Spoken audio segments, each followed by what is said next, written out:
talk a lot about recruiting talent, right? Talent.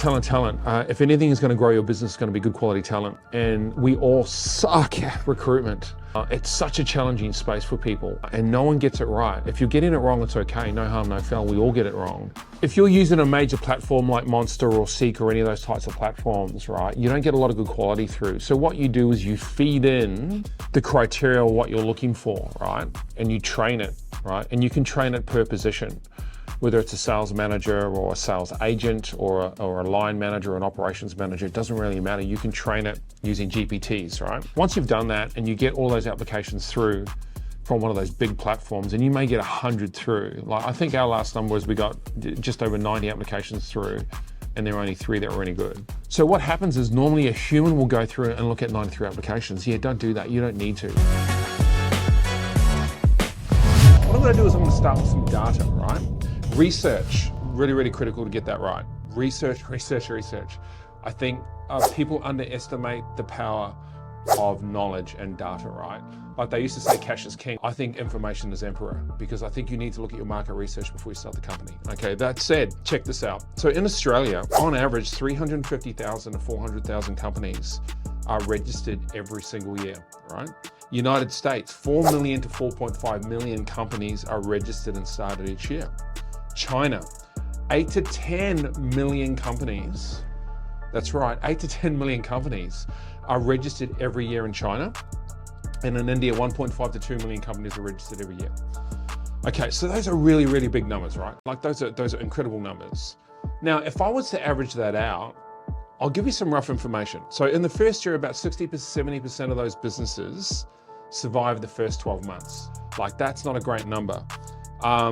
So in 5 years, out of that remaining metric, approximately 50% of those startups or businesses survive to make it to year 5. Now, check this out. In year 10, about 25 to 30% of those businesses survive beyond year 10.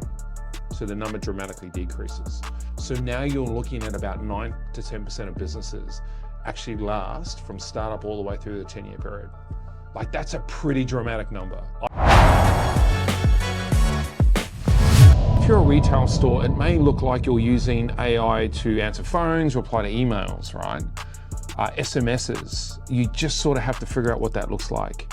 Customer support could also be in terms of how they purchase, in terms of the information that you provide to them. Chatbots are certainly part of that. You should do that. There's a couple of platforms like Zendesk AI, Intercom, and TDO, 3 of the bigger platforms out on the market currently that you could use to do all of that sort of automation stuff in terms of how you provide those great services to your customer. I like the idea of bots being able to be awake 24/7, right? They never go to sleep, they never get sick, they never take Christmas off. They're always there to support your customer. As long as you train them well. And I always say, be honest about it. So if you're gonna deploy that out to your customer base, tell them that that's an AI. Don't hide it and try and mask it as a human. In actual fact, we found that they pivoted more into using the AI than they did into calling the customer service team. Like when you read a great book or see a great movie, you tell people about it. So I'm sort of pizza big on this right now, and I think if we can really lean into that with the other 7 components of our corporate goals and our strategy, we can 2x our revenue. And I think we can do it relatively easy. So that's what we've got in our strategy. We've got key 7 goals. We probably have a formation of around 30 different execution strategies as part of that. It's currently a 40-page estimated document right now. I think when we're finished with this at the end of the first quarter, it'll be a 100-page document, right? So my advice, even if you're a startup or you're an existing company turning over millions of dollars, you should have an annual strategy. And then you break that down into quarters, and then you break that down into months. And you could even break that down into weeks if you want. You bring your team together, you do reviews, you have good reporting in place. You look at what's working, what's not working, and then you iterate and continually improve. And if you do that, you can have a very successful business. Look at your market and understand it as best you can and get to that really quickly. Write that down and ready to attribute that to a business plan. Develop a solid business plan. Okay, so out of all the market research should be in the business plan. The business plan should include the current market, where the business is going, the operations of the business, and the goals and the strategy of the business, right? Ensure adequate funding.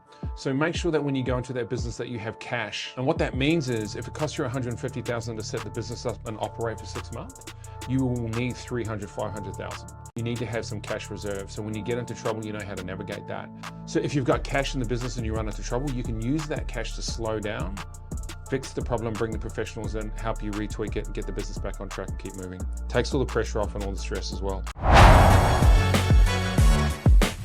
Personalized marketing. So what does that mean? Obviously you can use triggers to send certain emails, EDMs from the system at certain points of the sales process. If they click on that page or they do this or they click on that link and they watch that video, you can trigger all these emails that are personalized based on the action that they just did inside your funnel, which is awesome.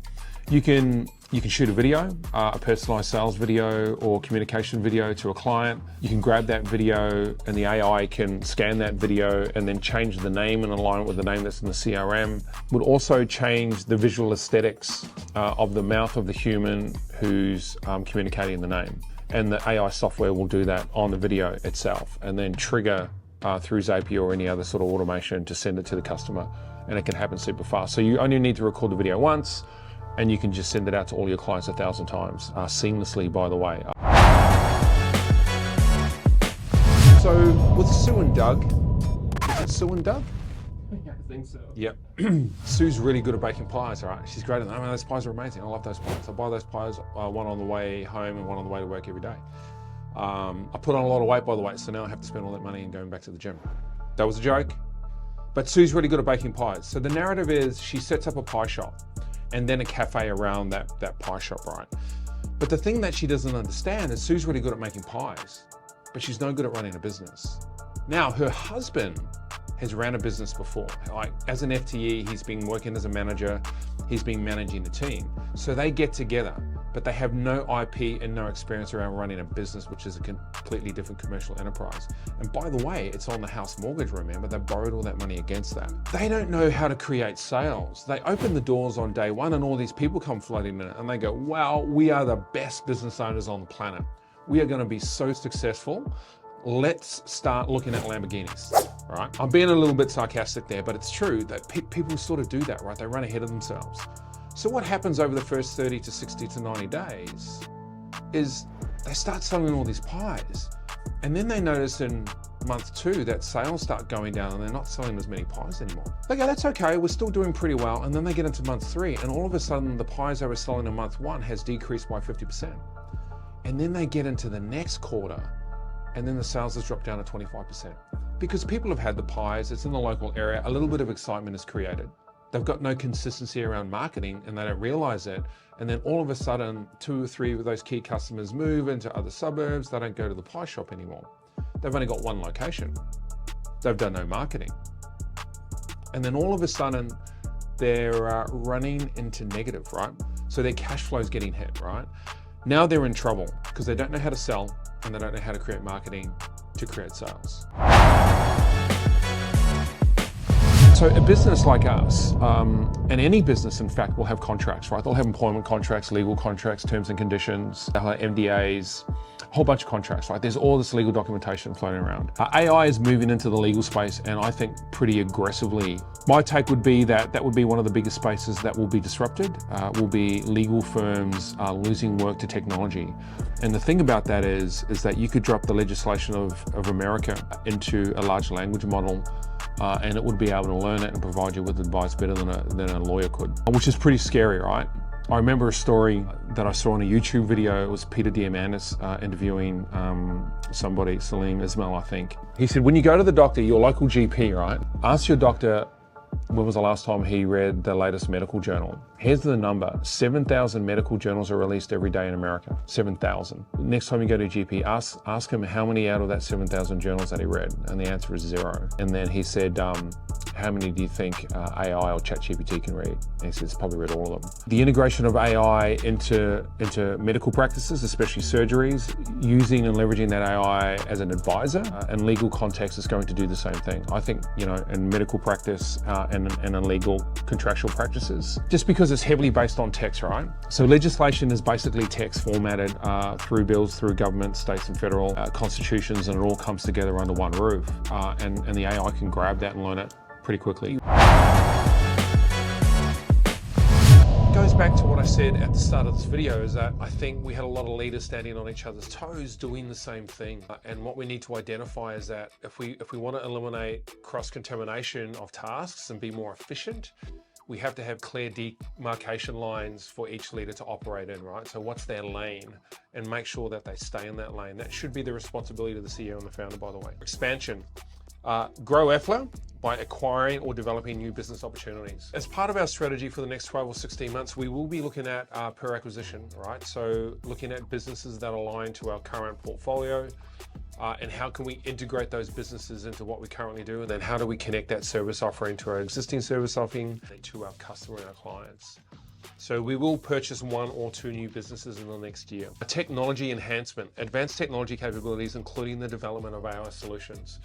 So we have our large language model set up for each business now, right? We did that a long time ago, and we've been training those large language models. So we like to walk slowly in terms of AI. We don't want to run too fast because the technology is changing so rapidly. When you move too fast ahead, you have to come back again and start again because the technology's changed.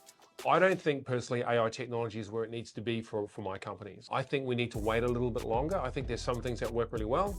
We'll lean into that, and some things that are not quite developed good enough. What this goal means is that we want to incorporate AI. We need to be very considered when we do it, and we need to invest in the right areas and not over-invest in technology that hasn't been developed yet. Systems and governance. I think governance is critical. Whether you're looking at IPO, whether you're looking to raise capital, whether it be VC or angel, or whether you're looking to sell or exit a company, right? Without governance, you cannot do that. And what I mean by governance is that you have the systems, the policies, the processes that underpin the company foundationally, that the company can leverage and grow upon. Our governance is pretty poor. I identified that last year, so we're looking to improve that and throw in some resources at systems and governance. So what that means is formalize all systems and establish robust governance structures. Market share diversification. Broaden market share across different sectors and regions. These companies operate in Australia. There's a subclass population of 27, 28 million people. If I was just having a conversation this morning, if you compare that to the US, which is 380 million, or to India, 1.23 billion people, what we understand is when I look at the data is that there's only X amount of products you can sell at a percentage conversion in a market that's so big. But I think we need to diversify. So that means we need to look at other external and international markets. So I want to see how we penetrate those markets, what market we should penetrate first, test and acquire over a period of time over the next 12 to 16 months, and what that looks like. So that's part of our corporate goals as well. So we get an old contract that was written by a lawyer. So we copy the whole document or just upload the document into ChatGPT. After we've trained the document, it poked a lot of holes in our documentation, right? So the human wrote the contract. We paid probably, $15,000, $20,000 for an employment contract. ChatGPT had a look at it and probably under maybe a minute, maybe 2 minutes, summarized all the issues with it, all the liability and the risk with it in 2 minutes, and then it corrected it for us. We spent $15,000, $20,000 on that contract. It probably took 30 days to get it done, and many meetings and time and resources, right, as I started this company and startup, and invested all that money in a contract I thought was a great contract. It pointed out the legislation in which the risk was pursuant, and then we had to go through, and then it fixed it for us. And we just spent some time going through and amending a few things here and there, and then it was done, right? And it rewrote the whole contract for us in alignment with the legislation. Like, it was incredible. Like, you can do it in so many different things. Grab all your documentation, put it in there, ask it to summarize it for you, ask it to identify a risk for you. If you're leasing vehicles, get the lease, drop it in there before you sign it, and ask it to highlight any risk. And here's the thing, most people don't understand legal documentation, right? It's very complex, and it's written that way on purpose. By the way, ChatGPT is probably the best tool for that. And there's another one called Jasper. There's also ChatGPT Legal. Those are some of the platforms that we use.